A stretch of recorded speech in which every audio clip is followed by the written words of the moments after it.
Tonight, the percentage of Spencer Gulf locals vaccinated against COVID revealed, and a new bounty scheme set to cull more than 20,000 foxes across the region. From our 7 Spencer Gulf studios, your nightly news with Ruby Kamain begins now. Good evening. New vaccination figures have revealed the percentage of people who have received a jab across the region in comparison to the rest of the state. It comes after the Prime Minister outlined the nation's strategy out of the pandemic. The latest data is in. I think what the data shows is that there's been good take-up of vaccinations in the country. If we take a look at Port Pirie, 32.4% of people have had their first dose. 13.8% are fully vaccinated. Port Augusta and Whyalla seeing the highest rates for fully vaccinated people, both above the national average. Port Lincoln, however, recording the lowest rates. 27.9% of the population there have had their first jab. Only 10.3% are fully vaccinated. The problem at the moment is not so much the capacity of the clinics, it's the capacity of those clinics to get the supplies they need. The state recording 34.4%, or more than 610,000 first doses, and 16.5%, or just under 300,000, fully vaccinated South Australians. But it's still a long way off the national target. We will get to the next phase when Australia reaches 70% of the eligible population who are double dose vaccinated. We will get to phase C when we hit 80%. The Shadow Health Minister says the data is concerning. South Australia is now listed last out of every state and territory in the country for fully vaccinated people over the age of 50. But Minister Wade reassures the rollout is on track. As we go into the last quarter, we'll have significant supplies coming in. As new cohorts become eligible to receive the vaccine, there will certainly be a major uplift in the vaccination rate. Katrina Musson, 7 Spencer Gulf News. Police are asking for the public's help after an alleged car chase in Broken Hill last night. They say the driver's behaviour was stupid and a blot on an otherwise good driving record in the city. One of Broken Hill's arterial roads, Iodide Street, was the focus of an alleged police pursuit last night. At 5 o'clock in the afternoon, it's just stupid for drivers to be doing that. Officers tried to stop the blue Toyota Hilux at the corner of Crystal and Iodide Streets when they say the driver failed to stop. Police engaged in a short pursuit with that vehicle through some back streets of Broken Hill, where the pursuit was terminated for safety reasons by police. Police have spoken to the car's owner, but as of this afternoon, the driver remains outstanding. They say the car came under scrutiny for the way it was being driven, but by evading police, the consequences become far more severe. Police pursuit failed to stop. It's a serious offence, punishable by a term of imprisonment. Anyone with information on who may have been behind the wheel is asked to contact local police. Someone obviously knows who it was and who was in that car. Despite this latest incident, police are praising the community for doing the right thing on Broken Hill's roads. A static RBT site on Saturday testing more than 100 drivers, ending with a pleasing outcome. It was pleasing that there was no detections of anyone driving with illicit substances or alcohol in their system. Lachlan Itter, 7 Spencer Gulf News. Farmers across the Spencer Gulf will now be able to get rid of foxes on their properties, with the animals reportedly posing a problem for livestock. The state government will pay farmers $10 per fox killed, with each property limited to 300 scalps a year. A plan to help farmers in our region control numbers of what authorities call a feral pest. The state government launching a new population control program that would see more than 20,000 foxes killed. We recognise that baiting and the work that the landscape boards do across the state is the first line of defence against foxes, but this new bounty program will certainly add to that. Under the $220,000 program, farmers will be paid $10 for each fox killed as part of the cull.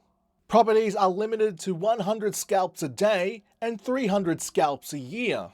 Livestock SA's chief executive says it is one step to help farmers protect their livestock. The key issue, whether it's a chicken farm or a sheep farm, is predation. So, we all know about the fox in the hen house, but the foxes attack chickens, but they also attack lambs. In a statement, Primary Industries Minister David Basham says foxes cause significant economic losses to farmers because they target livestock. But Andrew Curtis says foxes aren't the only pests they have to worry about. There are a range of other species in different areas of the state. Deer are a challenge for grazing, obviously not for hunting. Rabbits. Mark Zita, 7 Spencer Gulf News. Still to come tonight, the member for Frome calls for upgrades to the Port Pirie Hospital. And Kids Helpline receives a major jump in youth seeking help amid COVID lockdowns.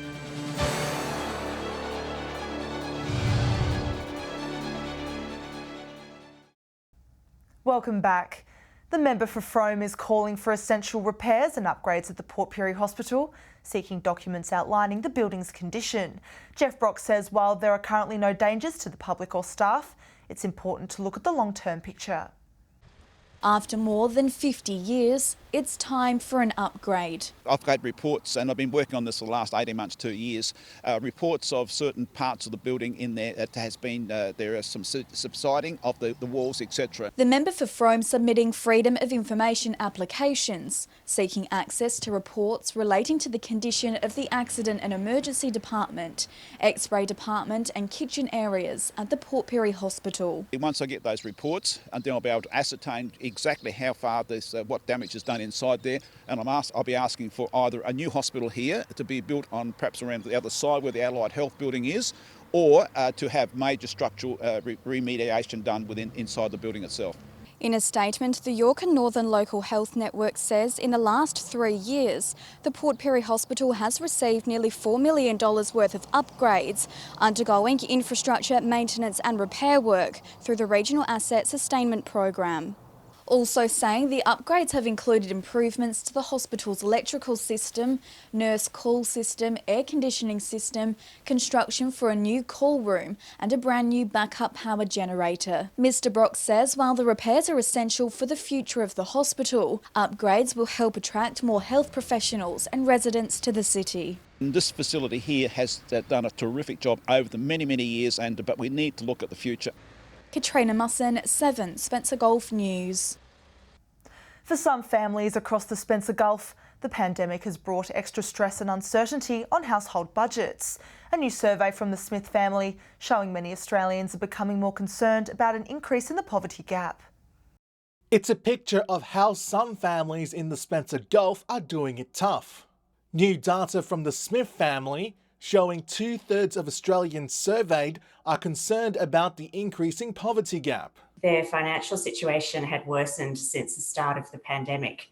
With the lockdowns from the COVID-19 pandemic still causing problems, those who are disadvantaged in the region are seeing extra financial stress. One thing we have observed during COVID in regional areas is that in some communities there has been an increasing cost of housing or worsening housing affordability.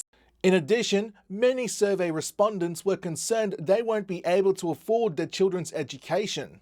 It's the focus of the charity's Big Give Back campaign, helping children from disadvantaged families get their education without stress, helping supply school uniforms, stationery, and extra academic support programs. Children growing up in disadvantage face a range of challenges in succeeding at school, and that may be not having the financial resources. People can donate at a participating convenience store, service station, or major chain store region-wide. Mark Zita, 7 Spencer Gulf News. A new report from Kids Helpline Australia has revealed a rise in calls for help this year. The organisation says isolating at home has created many stresses for local children. Our reporter Edward McCarroll has the story. New data from Kids Helpline's 6-monthly report identifying an increase in counselling contacts from children as young as 5 years old. Compared to this time last year, calls to the helpline have risen by more than 200% in the first 6 months of 2021. COVID chaos mainly to blame. Certainly during lockdowns, family relationships can be stretched and tensions can be raised, and certainly in relation to family and domestic violence, they are prominent issues that young people will will seek support around. The upheaval and stress Australian children and young people are experiencing, said to be putting them at risk of mental ill health. Being isolated from school and being isolated from their friends and their peers, and the concern and worry that causes, but also, just the uncertainty around lockdown. Whilst most contacts are in relation to mental health concerns, self-injury for 15 to 18-year-olds has crept into the top 5 reasons for kids contacting the helpline. So far, the organisation has answered around 1,700 more calls related to suicide than this time last year. We're always encouraging early intervention, so young people and children really trying to address those concerns that they have at an early stage so that they start to normalise that process of help seeking. Kids Helpline says the report shows how critical roles in areas such as mental health and child protection have become due to lockdowns. If you or anyone else you know needs help, other services such as Lifeline are available. Stay with us after the break. Port Lincoln Council offers grants to improve community wellbeing, and Clean Up Broken Hill Day officially cancelled.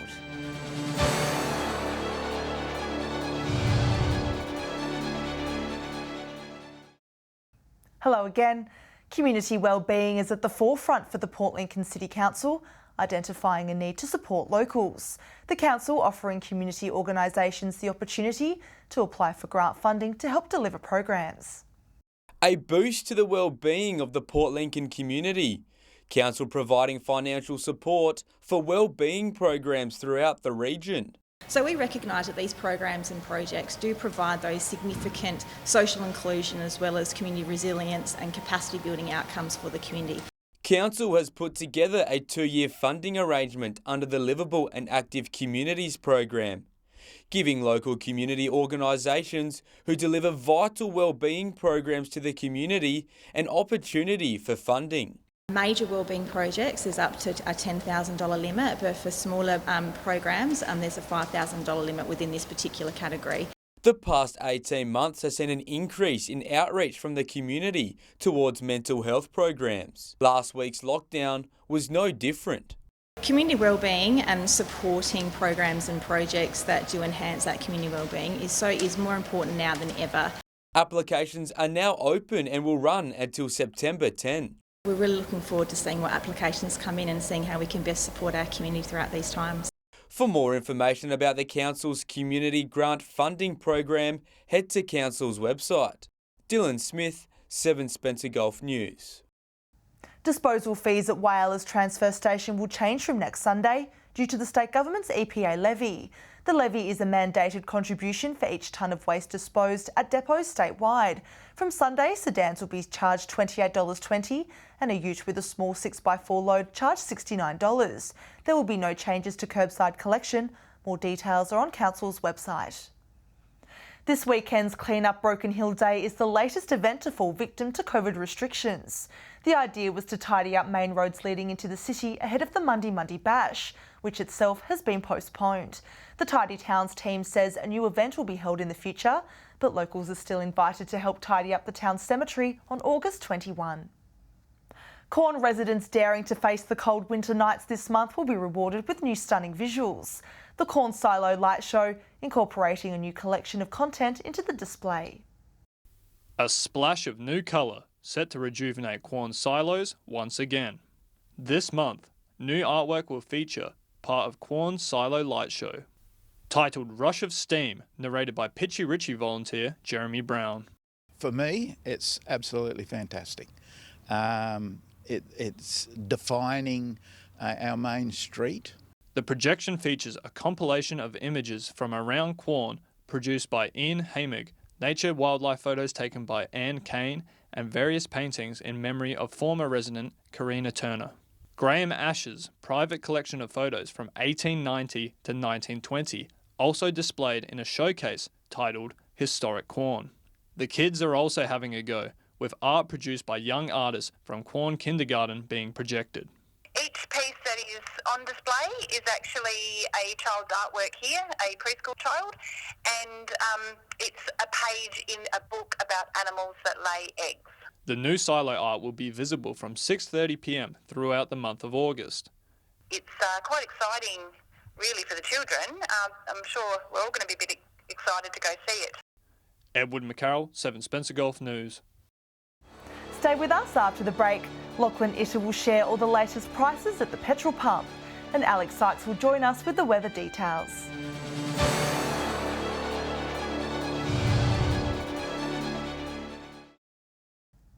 Hello again. Community sport in South Australia returns this weekend after a 2-week hiatus due to the lockdown and restrictions on sport competitions. However, leagues around the region have been forced to juggle the competition's remaining fixture. Getting ready to kick goals again. Regional football ready to make its return this weekend. Very excited to get going again after what feels like quite a break. So, yeah, very excited. The Port Lincoln Football League given the green light to recommence the season this weekend. With 1,000 spectators now allowed in, the final hurdle has been cleared. It's for our wider community. You know, it's footy for us in communities like ours is just such a normal part of life. So to be able to get back out there and be playing the games, but not just playing, but and watching and being, social again. Over in the Spencer Golf Football League, it's business as usual, with the league reducing its minor round season by 2 rounds, meaning teams will play each other 3 times. And we wanted to make sure that we provided our players with an avenue to play. The president praising the work clubs have done over the 2-week period. We're all on the same page and we work together to get through it, which is very good because there is no opposition to us ever playing. We always want to play, even last year. The Port Lincoln competition will move its fixture back 1 week after abandoning round 11. The grand final will now be held on September 18. AFL Grand Final Day on September 25. That sort of feels a little bit like our cut-off.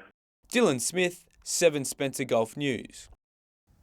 Prices at the Bowser are a bit of a mixed bag right now, but the good news for drivers is we haven't seen any major changes compared to last week. Our reporter Lachlan Itter has the details in Fuel Watch. Well, we're breaking the mould this week with prices going up and down all over the place. But for those areas where prices have gone up, you'll be pleased to hear it is just a blip on the radar. Starting as always with unleaded and the winners of Petrol Pump Lottery this week, Broken Hill and Kadina. Prices in the Silver City are still the highest in our region at $1.57 a litre, but for now at least that number isn't going up. Kadina also pleasingly predictable at just under $1.50 a litre. For those red areas, look closer and you'll see Port Augusta and Port Pirie are up by just under a cent to $1.54 and $1.45 respectively. A similar increase in Whyalla sees unleaded selling for $1.53 a litre. And Port Lincoln less than half a cent change to the higher end of $1.50 a litre. Big drops in the Big Smoke, $1.39 in Adelaide. Over to diesel, where there's another random looking chart. The green arrow first, that's Port Lincoln, down to $1.46 a litre. Only Port Pirie and Kadina are cheaper at that $1.44 mark, although prices have gone up slightly. Port Augusta drivers also paying more, $1.49 there. Whyalla and Broken Hill are unchanged at $1.48 and $1.54 a litre, and it's the usual narrative for Broken Hill, you guessed it, the most expensive. Not a whole lot to talk about with Adelaide's diesel prices, $1.45 there. Finally to Autogas, once again bringing a sense of stability. The only exception is Whyalla, and it's really good news. The Steel City has been our cheapest town for quite a while now, and it's even cheaper at 87 cents a litre. Now remember that these prices are the regional averages and do not reflect any one particular outlet. And if you do spot unleaded diesel or Autogas cheaper, be sure to let us know on our Facebook page. Time now to take a look at what's happening in the weather. Here's Alex Sykes. Thanks, Ruby, and good evening, everyone. Another wet one across most parts of our region today. From 3 p.m, Port Pirie had a shower of 2 was 15. Showers for Clare, and it reached 11 there. Port Augusta was partly cloudy and 17. Looking further out across the region now, Whyalla was partly cloudy and 16. Port Lincoln and Woodness showers and also reached 16. Partly cloudy for Broken Hill and Cleve, both 14. Kadina and Adelaide a shower of 2 and were 14.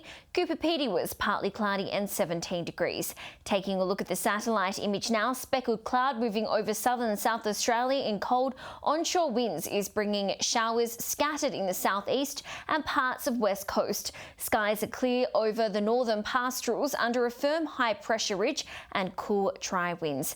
Moving on to tomorrow's weather outlook now, and we'll start with the Gulf waters. West to southwesterly winds 10 to 15 knots, seas 1 to 1.5 metres, and south to southwesterly swell around 1 metre. Port Lincoln and Woodner both light shower 2 set to top 17 degrees tomorrow. Cleve a possible light shower and 16 degrees there. Whyalla and Port Augusta both partly cloudy and 18. Kadina shower 2 and 15 degrees. Port Pirie shower 2 17 degrees. Clare showers and 13, and Broken Hill partly cloudy and set to reach a high of 15 degrees. Taking a look further through the week now, clearing up slightly on Friday. Partly cloudy for Cooper Pedy, Broken Hill, Port Augusta and Whyalla. Showers across everywhere else. Now a sneak peek at that all-important weekend forecast, and it's mainly fine conditions forecast for most parts of the region on Saturday, which is great news with the return of community sport. Showers forecast for Port Lincoln and Adelaide. And perfect winter's day forecast for Sunday. Sunny for Cooper Pedy, partly cloudy everywhere else. And that's all the weather from me for tonight. It's back to you, Ruby. Wonderful. Thanks for that, Alex. And that's the local news this Wednesday evening. Thanks for joining us. Enjoy the rest of your evening, and we'll see you again tomorrow with more local news. Good night.